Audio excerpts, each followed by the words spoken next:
Good morning. Happy Tuesday. We're going to continue on with Uncle Paul's top 10 NBA franchises of all time. Today we're on number six and number five. We covered yesterday the number eight, number seven. And before we get going, want to encourage you to subscribe, click the thumbs up, and click the alert button if you don't mind. But again, before we get going with number six here, there's going to be some hurt feelings. And I'm just giving you fair warning that if you don't agree, it's okay. I want to encourage you to post your top 10, the various numbers that we're covering in each one of these episodes, and tell me who you think should be there. So I've shared my screen. We're going to jump right in. And I've covered this in the first video, number 10 and number 9. So you can pause it here and read through what my criteria is for establishing who the top NBA franchises of all time are. If you don't agree, not a problem. Going to move on. Number 10, we covered the Dallas Mavericks. And again, New York was not covered. They don't make the top 10, and for good reason. And again, just another friendly reminder, New York fans. Remember who this guy is? Mr. Reggie Miller of the Indiana Pacers. 8 points in 9 seconds, in case you forgot. Number 9, Philadelphia 76ers. Number 8, Houston Rockets. Number 7, my Detroit Pistons, who are in jeopardy of falling out of the top 10. And number 6, and wait for it, if you are offended, all I'm telling is the truth. And that's okay if you don't agree with me. But I know I'm probably going to get some hate on this, but it's the truth. This team is barely lucky to get this position in my top 10. Number 6, the Chicago Bulls, Michael Jordan Chicago Bulls. They only make number 6 in my top 10 NBA franchises of all time, and they are in jeopardy of falling out of the top 10. The only reason they are in here is because of Michael Jordan, and I appreciate Michael Jordan. I've liked Michael Jordan in the past when he was up and coming, fighting against the Pistons, even though all Detroit fans hated Michael Jordan.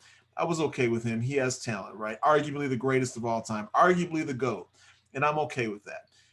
They are, by the way, which I think is amazing, undefeated in NBA finals. Been there 6 times, won it 6 times. However, they've only been there 6 times. And if it were not for MJ and them being lucky enough to draft him, right? Sam Bowie was drafted ahead of him. And so the only reason, Hakeem obviously was in that list, the only reason that they are lucky enough to have these 6 championships is because of Michael Jordan. So they haven't done anything since he left. They are arguably falling into New York Knicks franchise territory. And by the way, I do like the Bulls fans. They're way more, I guess, reasonable than Philadelphia fans and New York fans. So again, they're sister city to Detroit, in conference rivals. But the only reason they have these 6 is because they got lucky and he was available and they drafted him. That said, if they don't pull it together here, if I do this again next year, they may not make it. They may not make the list. So anyway, they really are. And again, watching the ESPN series about the Bulls run that they had here, it just showcases the incompetence of that franchise. And if you disagree, I'm okay with that. But Bulls fans, you only get number 6. That's it. So we have Jordan, Pippen, Rodman, Horace Grant, Cartwright, Paxson, Kerr. That's about it, though. I mean, again, besides those wonder years, and then again, I know the argument is we could have had so many more championships had Jordan not retired. Maybe he would have got beaten up. Maybe he would have gotten hurt. Maybe he needed that time off to rejuvenate, to come back and get you that other 3, that last 3 that you got there. So anyway, sometimes it is better to be lucky than good. So, like I said, I will have to see what these other younger franchises are doing. And Milwaukee, by the way, I think makes my honorable mention. Portland makes an honorable mention for me. I love Dame Dollar up there, in terms of what they're doing. And I'm hoping that if Giannis does not sign with Milwaukee, that he considers Portland over anywhere else that he might go, whether that be Miami or potentially. I don't want him to join the Warriors either, by the way. Miami, the Warriors, or Houston, I hope that he goes up and teams up and balls with another baller like himself who plays hard every single game, and that's Damian Lillard. Been one of my all-time favorite point guards in the league, is clutch money, and Giannis, the way he works too, I think that would just be a perfect fit. Just my opinion. So we're going to move on. But again, Bulls, uh, uh, you're lucky I'm even keeping you in here because you haven't done anything since Jordan left. I'm just saying. And I'm telling the Pistons are into the same jeopardy. So anyway, we'll see what happens. And moving on to number 5. Oh, wait a second. Sorry, Bulls fans. Death of a franchise. I hate to remind you, but all right.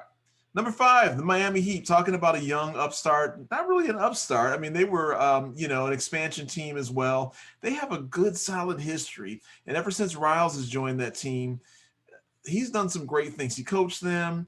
He's been a great GM. And Pat Riley has some, mileage across the NBA as a player as well as, a coach. With the Lakers, obviously. With the Knicks, he had a run. Although the Knicks, again, we've already talked about them. Not going to beat that dead horse. But the Heat have 3 NBA championships, right? The first one was with D Wade. I think he was a rookie at the time, and then Shaq joined them, and they got that championship there.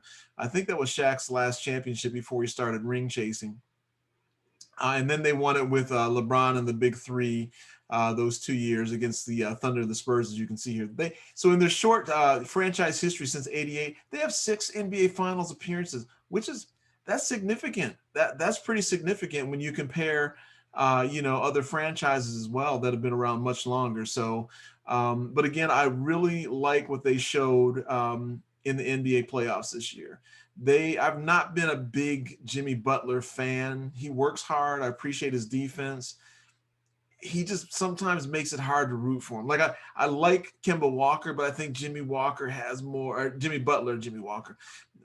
Dynamite. So I think Jimmy Butler has more heart than Kemba does but Kemba's just more likable. I find myself pulling for Kemba. He's got skills, couldn't get it done though with that Boston team, and that's what they brought him there for. But I'm not going to talk about that. So anyway, Jimmy Butler it's just hard for me to root for him for some reason. But I like his swagger. He's earned my respects. Don't dislike him. He's growing on me a little bit. And I think that if they can get one more piece to the puzzle down there, or somebody's got to step up. And I think they're still missing a piece, right? And I like Bam Adebayo as well. I like him as a center, but I think that they're going to get some things done. And I'm going to say something else here too. I always keep hearing from, everybody in the NBA, all the talking heads, all the commentators, about Eric Spoelstra. I think he's a very, very good coach. I think he's a great coach. And for him to be able to coach those personalities, especially when LeBron and those guys first got down there, I think takes a lot of talent, more talent than what people, I think, give these coaches credit for. However, everything I keep hearing about him is that, he worked his way up from the film room, started out in the film room. And I'm going to say something here, and it may be controversial, but I really don't care. Not everybody has a daddy who's an executive with an NBA franchise that gets to start out in the film room to begin with. And so the simple fact that he did that's great. Kudos to him. He worked his way up, wasn't placed as an assistant coach. But how about some other people who don't have that daddy that works in the league or on the team as an executive, who doesn't get that chance? How about people getting an opportunity who are from the street that, work hard themselves or maybe did some internships when they were in college? Do they get the same opportunities? Maybe not. I don't think so. I don't think that if he maybe applied off the street without that relationship, he wouldn't have been there. Not taking anything away from him. I'm just telling you what I think about it. So anyway, I think that the Heat are, one of those franchises that are up and coming. And, with Eric Spoelstra as the coach, Riley as the GM, I would not be shocked to see a big move here in whatever this offseason looks like with what we have going on, that puts them in the championship. They made a good run. So anyway, I know this is a little bit longer. Do me a favor, share the video if you would like, comment if you disagree with my number 6 and 5 picks, and then go ahead and Bulls fans, give me the hate if you want to do that as well too. I'm okay with that. But hit subscribe, click the thumbs up, and hit the alert button. And I hope you guys have a wonderful Tuesday and rest of the week. I'm going to stop sharing here. And